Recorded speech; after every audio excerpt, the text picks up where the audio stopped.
পদ্মজা সহজভাবে জবাব দিয়েছিল। চুলার কাছে গিয়েছিলাম, চুলার লাকড়ির আগায় পা লাগছিল।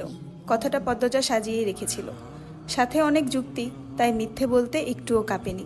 পুরো ঘটনাটা পদ্মজার বুকে তাজা হয়ে আছে। এই 6 বছরে লুকিয়ে কতবার কেঁদেছে সে। সব সময় চুপ করে কোথাও বসে থেকেছে। হেমলতা মেয়ের নিষ্ঠুপতা দেখে মাথা ঘামাননি, কারণ পদ্মজা ছোট থেকেই চুপচাপ ছিল।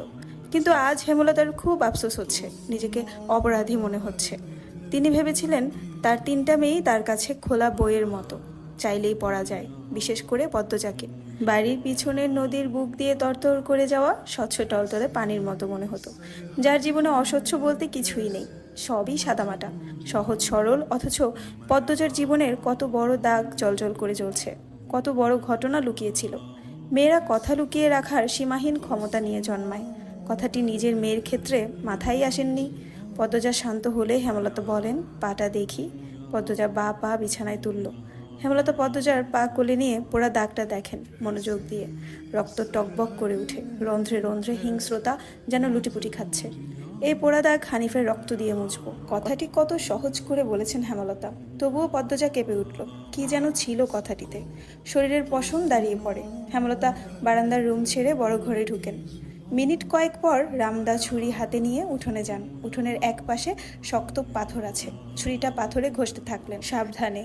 ঘষতে ঘষতে পাথর গরম হয়ে আগুনের ফুলিঙ্গ দেখা দেয়, মানে ধার হয়ে গেছে। পদ্মজা বারান্দা থেকে দেখছে, অজানা আশঙ্কায় তার বুক কাঁপছে। হেমলতা বারান্দার পেরিয়ে রুমে ঢুকতে যাবে, তখন পদ্মজা উৎকণ্ঠিত গলায় ডাকলো, আম্মা। আন্নার চাচার এক মেয়ে নিখোঁজ, শুনেছিস তো বড়দের মুখে? সেই মেয়ের ধর্ষক হানিফ, ধর্ষণের পর পুঁতে ফেলেছে। অলন্দপুরের এই একটা মানুষই এতটা নৃশংস। আমি তখন ঢাকা পড়তাম, বাড়ি এসে জানতে পারি ঘটনা। আম্মার অনুরোধ আর কান্নায় আমি সেদিন মুখ খুলিনি। এত বড় পাপ চেপে যাই, সেই শাস্তি আমি ধীরে ধীরে পাচ্ছিলাম। আজ পুরোপুরি পেয়ে গেলাম, আমার পাপের শাস্তি শেষ হয়েছে। হেমলতা কথা শেষ করে জায়গা ত্যাগ করলেন। কি ধারালো প্রতিটি বাক্য! হেমলতার মুখ দিয়ে যেন আগুনের ফুলিঙ্গ বের হচ্ছে। পদ্মজার মস্তিষ্ক শূন্য হয়ে পড়ে। আপা, স্কুলে যাবা না? পূর্ণা পদ্মজাকে জিজ্ঞাসা করলো। যাব। তাড়াতাড়ি করো। তাড়া দিয়ে পূর্ণা বাড়িতে ঢুকলো। পদ্মজা বাড়ির পিছনের নদীর ঘাটে উদাসীন হয়ে বসে আছে। এ নদীর নাম মাদানী, ছন্দনাম। গ্রীষ্মকাল বিদায়ের 3 সপ্তাহ চলছে, এখনো বর্ষাকাল।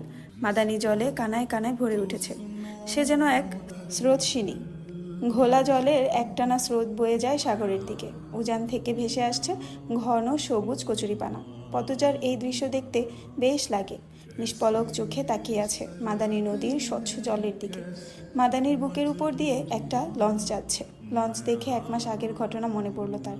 সেদিন রাতে হেমলতা ছুরি ধার দিয়ে রুমে ঢুকে গেলেন। পদ্মজা কাপা পায়ে রুমে ঢুকে বিছানায় শুয়ে পড়ে, কিছুক্ষণের মধ্যেই ঘুমিয়ে পড়ে। এর পরদিন স্কুল থেকে বাড়ি ফিরে নামাজ পড়ে খেতে বসলো। তখন হিমেল হন্তদন্ত হয়ে বাড়িতে ঢুকে। হিমেল হচ্ছে হেমলতার ছোট ভাই। আপা, এই পদ্ম, আপা কই? হিমেলের কণ্ঠ। কি হয়েছে মামা? জবাব দিল পদ্মজা।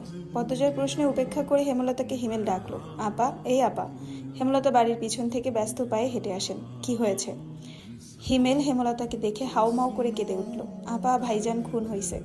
রাইতে কে জানি মাইরা ফেলাইছে আপা। হিমেল কাঁদতে কাঁদতে হাঁটু ভেঙে বসে পড়ল। পদ্মজা তাৎক্ষণিক সন্দিহান চোখে মায়ের দিকে তাকালো। হেমলতাকে দেখে মনে হলো তিনি চমকেছেন, অথচ তার চমকানোর কথা ছিল না। নাকি হিমেলের সামনে অভিনয় করলেন। পূর্ণা, প্রেমাকে ওদিক আসতে দিস না পদ্ম, আমি আসছি। হেমলতা বাড়ির বাইরে মিলিয়ে যান। হিমেল পাশে খুঁড়িয়ে খুঁড়িয়ে হাঁটছে। ছেলেটা বোকাশোকা, জন্মগত প্রতিবন্ধী। 22 বছরের হিমেল এখনও শিশুদের মতো আচরণ করে, কথায় কথায় খুব কাঁদে। সেখানে তার ভাই খুন হয়েছে, 1 মাস তো প্রতিদিন নিয়ম করে কাঁদবে। পদ্মজা রাতেই ভেবেছিল এমন ঘটনা ঘটতে পারে, তবুও এখন ভয় পাচ্ছে খুব। নাক, মুখ, গলা ঘেমে একাকার হয়ে যাচ্ছে। পূর্ণা খুনের কথা শুনেই খুব ভয় পেয়েছে।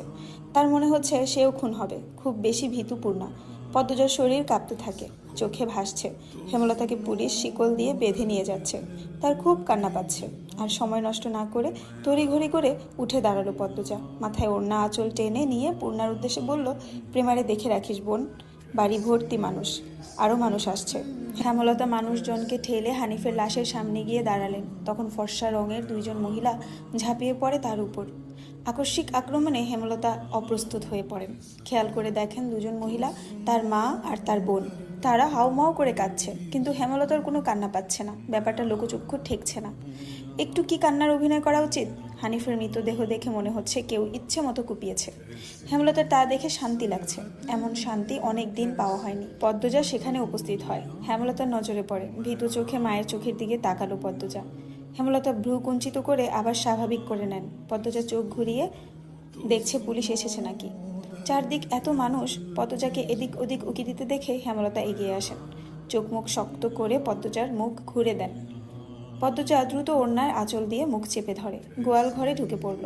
তার মা চায় না সে কখনো এত মানুষের সামনে থাকুক। হেমলতা ঘাড় ঘুরিয়ে দেখলেন পদ্মজা গোয়াল ঘর থেকে উকি দিয়ে বাইরে অবস্থা পর্যবেক্ষণ করছে। কিছুক্ষণের মধ্যে পুলিশ আসলো। জিজ্ঞাসাবাদ করে হানিফের লাশ নিয়ে গেল। লোকে মুখে শোনা যায় হানিফ খুন হয়েছে শেষ রাতে। এরপর নদীতে ফেলে দেওয়া হয়। লঞ্চ ঘাটে লাশ ভাসে। হেমলতাকে পুলিশ নিয়ে যায়নি বলে পদ্মজা স্বস্তির নিঃশ্বাস নিল। মানুষের ভিড়ও কমে গেছে। হেমলতার মা কাঁদতে কাঁদতে ক্লান্ত হয়ে উঠোনের এক কোণে বসে আছেন। পদ্মজা গুটি পায়ে গোয়ালঘর থেকে বেরিয়ে আসলো। হেমলতা পদ্মজার দিকে তাকিয়ে মৃদু হাসলেন। সেই হাসি দেখলেন হেমলতার মা মঞ্জুরা। তিনি কিছু একটা ভেবে নেন। হেমলতার কাছে এসে কিরমির করে বলেন, তুই খুন করছস? তোমার এমন কেন মনে হচ্ছে? হেমলতার কণ্ঠ স্বাভাবিক, অথচ পদ্মজা এই প্রশ্ন শুনে ভয় পেয়েছে খুব। যদি নানু পুলিশকে বলে দেয়? পুলিশ তো তার মাকে নিয়ে যাবে। কাল রাইতে তুই আইছিলি হানিফের ঘরে, আমি দেখি নাই? রাগে কাঁপছেন মঞ্জুরা। আসছি। হেমলতার নির্বিকার স্বীকারোক্তি। কেন মারলি আমার স্যারারে? তোর কি ক্ষতি করছে? আসছি বলেই আমি খুন করেছি? এত রাইতে তুই তার কাছে আর কি দরকারে আইবি? আমি তাকে মারতেই যাব কেন? মঞ্জুরা আহত দৃষ্টিতে তাকিয়ে আছেন হেমলতার দিকে। হেমলতার চোখ মুখ শক্ত। নিস্তব্ধতা কাটিয়ে মঞ্জুরা চেঁচিয়ে উঠলেন, পুলিশের কাছে যাবো আমি। পদ্মজা কেঁদে উঠল। অস্পষ্ট কণ্ঠে বলে, নানু এমন করো না। হেমলতা নিচু সরে কঠিন করে বলেন, আমার মেয়েদের থেকে আমাকে দূরে সরানোর চেষ্টা করুন আম্মা, ফল খুব খারাপ হবে। পদ্মজার মনে হলো মঞ্জুরা ভয় পেয়েছেন। মঞ্জুরা সবসময় হেমলতাকে ভয় পান। তিনি চুপসে যান, শুধু ঘৃণা ভরা দৃষ্টি নিয়ে হেমলতার দিকে তাকিয়ে থাকেন। পদ্মজা বুঝে উঠতে পারে না তার নানু কেন ভয় পায় মাকে। মায়ের অতীতে কি ঘটেছে? কেন তিনি এমন কাঠখোট্টা? ছেলের খুনিকে কোনো মা ছেড়ে দেয়? নানু কেন ছাড়লেন? মেয়ে বলে, নাকি অন্য কারণ? কেন উত্তর নেই? এসব ভাবলে উল্টো মাথা ব্যথা ধরে। অন্য ৮-১০টা পরিবারের মতো কেন না তারা? নাকি গোপনে সব পরিবারই এমন জটিলতা আছে? প্রশ্ন হাজারটা, উত্তর কোথায়? হ্যালো, আসসালামু আলাইকুম এভরিওয়ান। আমি জান্নাত রহমান। আপনারা শুনছেন আমার কণ্ঠে আমি পদ্মজা গল্পের ৩য় পর্ব। গল্পের লেখিকা হচ্ছে ইলমা বেহেরোজ আপু, আর এটার ভয়েস দিচ্ছি আমি জান্নাত রহমান। আমার কণ্ঠে গল্পটা শুনতে যদি আপনাদের ভালো লেগে থাকে অবশ্যই শেয়ার করবেন এবং ফলো দিয়ে পাশে থাকবেন। ধন্যবাদ।